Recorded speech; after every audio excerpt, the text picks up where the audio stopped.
Good morning, friends, and welcome to Wake Up in the Word. Hey, thanks for joining me on this another infamous day in history, October the 9th, 2024, because we're praying for all our friends in Florida who are facing the arrival of Hurricane Milton. So, keeping them in your prayers, let's look at a passage of Scripture that talks about Jesus in the middle of a storm. And it's amazing how these sometimes coincide with our devotional readings. We're going to be in three Gospels today, the Gospel of John, Mark, and Matthew. And as we're getting there, remember yesterday we looked at one of the great historic miracles of Jesus, the feeding of the 5,000. Now on the heels of that is going to come another one of his most memorable miracles, walking on the water. Well, let's set the stage for that as we look first at Mark's Gospel, where it says that in chapter 6, immediately he made his disciples get into the boat. This is after the great miracle, feeding the 5,000. Now he sent the crowds away, and he sent them to the other side to Bethsaida while he dismissed the crowd. Verse 46 says, after he said goodbye to them, he went away to the mountain to pray. Here's what Jesus needed. He needed some breathe time, some contemplation time, time to pray and talk to the Father. He needed to be alone. So he's going up on the mountain to pray all by himself. Tells the disciples, go to Bethsaida. I will be there eventually. How he was going to get there, they didn't question. They're still just reeling from the events that have just happened. They get into the boat and head to the other side. Now, verse 47 says, well into the night, the boat was in the middle of the sea, and he was alone on the land. He saw them straining at the oars because the wind was against them. And very early in the morning, he came toward them walking on the sea and wanted to pass by them. In other words, he was just on his way across. This is the way Jesus was traveling at the time. Well, it says in verse 49, though, when they saw him walking on the sea, they thought it was a ghost and cried out because they all saw him and were terrified. Immediately he spoke with them and said, have courage, it is I, don't be afraid. And then he got into the boat with them, and the wind ceased. They were completely astounded because they had not understood about the loaves. Instead, their hearts were hardened. Now, some of these details Mark gives are those you need to hear.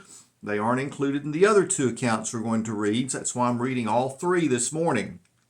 Notice Mark is not concerned with probably the event you're thinking about that is most famous to go along with this, which we'll get to in Matthew's account.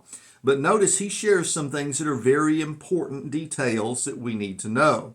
Now, John also talks about this event. He recorded the feeding of the 5,000.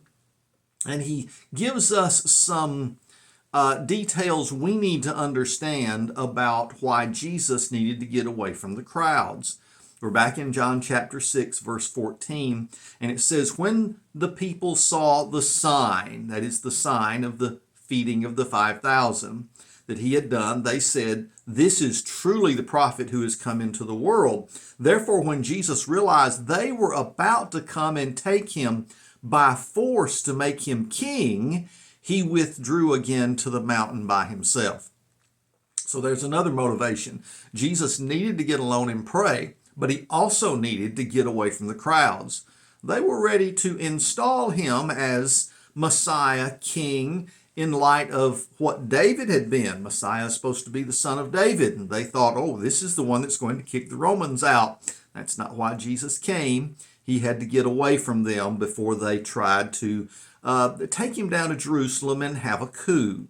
But then in verse 16 it says, when evening came, his disciples went down to the sea. Remember, Jesus sent them. They got into a boat, started across the sea to Capernaum, and darkness had already set in, but Jesus had not yet come to them. A high wind arose, and the sea began to churn. After they had rowed about 3 or 4 miles, they saw Jesus walking on the sea. As he was coming near the boat, they were afraid, but he said to them, it is I, don't be afraid. Then they were willing to take him on board, and at once the boat was at the shore where they were heading. Now here's John giving again just the basic details of the story You know, we always talk about the closeness of some of the apostles like John and Peter. Well, it seems like John also didn't want to give a detail about what happened with Simon Peter. Maybe it was a little bit too embarrassing or something else. But guess what? Matthew tells us the rest of the story as he includes another incident that the other two gospel writers didn't think, they're focusing on Jesus, and perhaps they didn't want to focus on Simon Peter at this point in their writings. But Matthew, on the other hand, is going to tell us the rest of the story. We pick up in Matthew chapter 14, where he's also telling about this same incident. And in verse 22, it says, immediately he made the disciples get into the boat and go ahead of him to the other side while he dismissed the crowds. And after dismissing the crowds, he went up on the mountain by himself to pray. Well into the night, he was there alone. And meanwhile, the boat was already some distance from the land, battered by the waves because the wind was against them.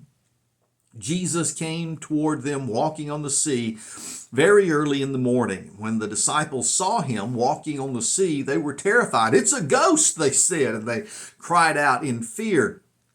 Immediately Jesus spoke to them, "Have courage, it is I. Don't be afraid." "Lord, if it's you," Peter answered him, "command me to come to you on the water." He said, "Come." When climbing out of the boat, Peter started walking on the water and came toward Jesus. But when he saw the strength of the wind, he was afraid. And beginning to sink, he cried out, "Lord, save me!"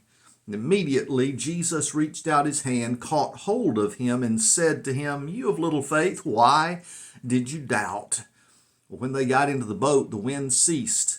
And then those in the boat worshiped him and said, "Truly, you are the Son of God." Well, if there'd been any doubts in the minds of the disciples about who Jesus was, well, those doubts are now gone. They're gone because of two events that happened here on subsequent days. First, the miraculous feeding of the 5,000. And now they've witnessed the Messiah literally walking on the Sea of Galilee, and once again saving them in a time in which they were afraid. Their lives were at stake. It seems that Jesus once again is trying to make these disciples understand who he is more than anything else. They got the message. Matthew makes that clear, whereas the other two gospel writers were just more about telling you the incident. Yes, Jesus walked on the water. Matthew really gives us the detail here that we need to understand to see how Jesus is accomplishing his purpose with these 12 he is training. You see, Jesus did come to lay his life down for us, to make the ultimate sacrifice for sin. But one of the most important reasons he is in this ministry right now, not just to heal and cast out demons and teach the crowds, but to train 12 apostles that are going to, yes, turn the world upside down after he's gone. And so they need to be convinced completely and totally of who Jesus is and how important their mission is. That's part of what's going on right here, as Jesus Christ is not only walking on the water, but teaching some valuable lessons about faith and obedience.